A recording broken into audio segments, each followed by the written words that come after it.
नमस्कार दोस्तों। आज हम बात करने जा रहे हैं अपने एस्टेट लेवल 3 की केमिस्ट्री की, जिसकी शुरुआत हम कर रहे हैं। देखिए, एस्टेट लेवल 3 की अगर मैं बात करूं तो इसके अंदर हमारे पास बहुत सारा सिलेबस है केमिस्ट्री का, जिसको हम बहुत ही अच्छी तरीके से कवर कराएंगे। तो एस्टेट की, जैसा कि आप सभी जानते हैं कि एक्सपेक्टेड डेट जो है 7 दिसंबर और 8 दिसंबर है, जिसके अंदर हमारे पास सिलेबस सिलेबस से हम शुरू करेंगे। देखिए, ये वीडियो बनाई जा रही है आप लोगों के एग्जाम पैटर्न को देखते हुए और सिलेबस के बारे में बात करते हुए। आप सभी जानते हैं, अगर तैयारी करनी है तो अच्छे से करनी है, वरना पेपर देने का कोई फायदा नहीं। तैयारी अच्छी है तभी हमारा एग्जाम निकलेगा। तो अभी हम थोड़ा सा केमिस्ट्री के सिलेबस की बात करेंगे और फिर हम बात करेंगे कि इसका पैटर्न हमारे पास क्या रहेगा और पेपर को हमने कैसे डील करना है। तो पेपर की अगर हम डीलिंग की बात करें तो 150 नंबर का हमारे पास पेपर होगा, जिसमें 90 नंबर के क्वेश्चन जो होंगे जनरल होंगे। पीआरटी, टीजीटी, पीजीटी तीनों लेवल के क्वेश्चन जो होंगे वो हमारे पास 90 नंबर का जो पेपर होगा वो कॉमन होगा। लेकिन सब्जेक्टिव की अगर मैं बात करूं, सिर्फ केमिस्ट्री की बात करें, अगर मैं एचटेट लेवल 3 में सिर्फ केमिस्ट्री की बात करूं तो वो 60 नंबर का आएगा, जो हमारे लिए अच्छे खासे नंबर है, जिससे आपका एचटेट बड़े ही आराम से क्लियर हो सकता है। ठीक है, चलिए हम सिलेबस को थोड़ा सा डिस्कस करते हैं। सिलेबस में अगर मैं पहली बात करूं, सबसे पहले हमारे पास चैप्टर आता है matter in our surrounding, is matter around us pure, atom and molecules. ये सभी वो चैप्टर हैं जिनको बेसिक लेवल पे आपने सभी ने पढ़ा हुआ है। और इन सभी चैप्टर्स के अंदर जो कॉमन है वो हमारे पास स्ट्रक्चर ऑफ एटम। एटम से हम शुरू करेंगे। सबसे छोटा पार्टिकल हमारा जो है वो है मैटर, और मैटर हमारे पास अब धीरे धीरे क्या पढ़ता जा रहा है, हम एटम की ओर बढ़ते जा रहे हैं। तो पहला जो हमारे पास टॉपिक है मैटर इन आवर सराउंडिंग, जिसका मतलब है हमारे आसपास जो भी मैटर है उनकी एजुकेशन हमने लेनी है, स्टडी करना है। सेकेंडली हम बात करेंगे हमारे पास is matter around us pure. इसकी बात करेंगे कि जो मैटर है हमारे पास आसपास कैसा है, साफ है या नहीं। ठीक है, ये सारे कंसेप्ट आपको बहुत ही अच्छे से समझाए जाएंगे, जिसके थ्रू हमने करने हैं। ठीक है, structure of atom, chemical reaction, equation, acid base salt. देखिए, केमिस्ट्री के अंदर जितनी ज्यादा इक्वेशंस की प्रैक्टिस आप लोग करेंगे उतना ज्यादा आपके मार्क्स अच्छे और बढ़िया आएंगे।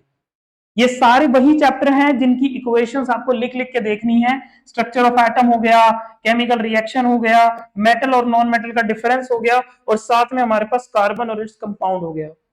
जितने भी दोस्त मेरे साथ जुड़े हुए हैं टीजीटी लेवल, पीजीटी लेवल, आप सभी जानते हैं कि इन सभी चैप्टरों से आप एक एक बार गो थ्रू हो चुके हैं। जो आपकी एनसीईआरटी, जहां से भी आपने एजुकेशन ग्रैब की है, वहां से आप गो थ्रू हो चुके हैं। लेकिन अब बात आती है कि इन सारे चैप्टर्स को हम ग्रैब कैसे करें।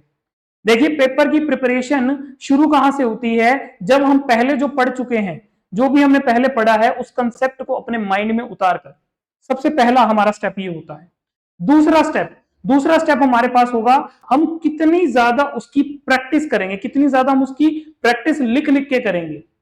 तीसरी, हमारे पास पिछले जितने भी सालों में ये एचटेट का पेपर हुआ है, इसकी तैयारी हमने कैसे करनी है, प्रीवियस ईयर के क्वेश्चंस करके, पीवाईक्यूज करके। तो आपको पीवाईक्यूज बहुत ज्यादा इंपॉर्टेंट है, जिसकी अलग से वीडियो आपको कराई जाएगी, बहुत ही अच्छे से समझाया जाएगा, और इस सिलेबस के थ्रू हमें करना होगा। सिलेबस की अगर मैं बात करूं, सिलेबस में कुछ और भी टॉपिक हैं जिनसे आप पहले भी गो थ्रू हो चुके हैं। 12th क्लास के बच्चे मेरे साथ बिल्कुल सहमत रहेंगे। ये जो टॉपिक है, सम बेसिक कंसेप्ट, जिसमें आपका मोल कंसेप्ट आता है, स्ट्रक्चर ऑफ एटम में बोर का मॉडल आ गया, रदरफोर्ड का मॉडल आ गया। इसके बाद में पीरियोडिसिटी की बात करूं, केमिकल बॉन्डिंग की बात करें, मॉलिक्यूलर स्ट्रक्चर की बात करें, थर्मोडायनेमिक्स, जो आप फिजिक्स में भी पढ़ते हैं और केमिस्ट्री में भी पढ़ते हैं, दोनों में कॉमन है, लेकिन पढ़ना हमने दोनों ही जगह है, क्योंकि जो क्वेश्चंस का पैटर्न है वो दोनों में अलग अलग है। फिर आपके पास कुछ चैप्टर आते हैं इक्विलिब्रियम। इक्विलिब्रियम काफी अच्छा चैप्टर है। इस चैप्टर के अंदर हमारे पास स्टेट आते हैं, फेज रूल्स आते हैं, रेडॉक्स रिएक्शन आते हैं। रेडॉक्स रिएक्शन किसे बोलते हैं, जिसके अंदर रिडक्शन ऑक्सीडेशन दोनों होती हैं। उस चैप्टर के बारे में हमें पढ़ना है। आफ्टर दैट हमारे पास आती है हमारी केमिस्ट्री की सबसे important chain, that is the organic. देखिए, ऑर्गेनिक केमिस्ट्री अपने आप में एक बहुत बड़ी डिटेलिंग और बहुत ही वास्ट हमारे पास पार्ट है, जिसको हमें समझना है।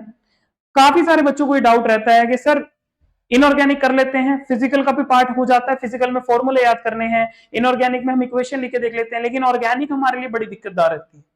क्योंकि ऑर्गेनिक में सबसे बड़ी दिक्कत हमारे पास कहां आती है कि ऑर्गेनिक के हमारे पास जो रिएक्शंस हैं वो काफी लेंदी होती है, काफी बड़ी होती है।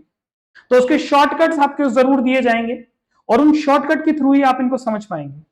ठीक है, तो ऑर्गेनिक के शॉर्टकट्स हमने बनाने होंगे। हर चीज की कोई ना कोई शॉर्टकट्स है। ठीक है। जैसे कि अगर मैं आपके सामने बात करूं तो ऑर्गेनिक के अंदर एक रिएक्शन हमारे पास बड़ी फेमस है, फिंकलस्टीन रिएक्शन। उसके अंदर हमारे पास एक कंपाउंड, एक कैटलिस्ट यूज किया जाता है जिसका नाम है सोडियम आयोडाइड, NaI।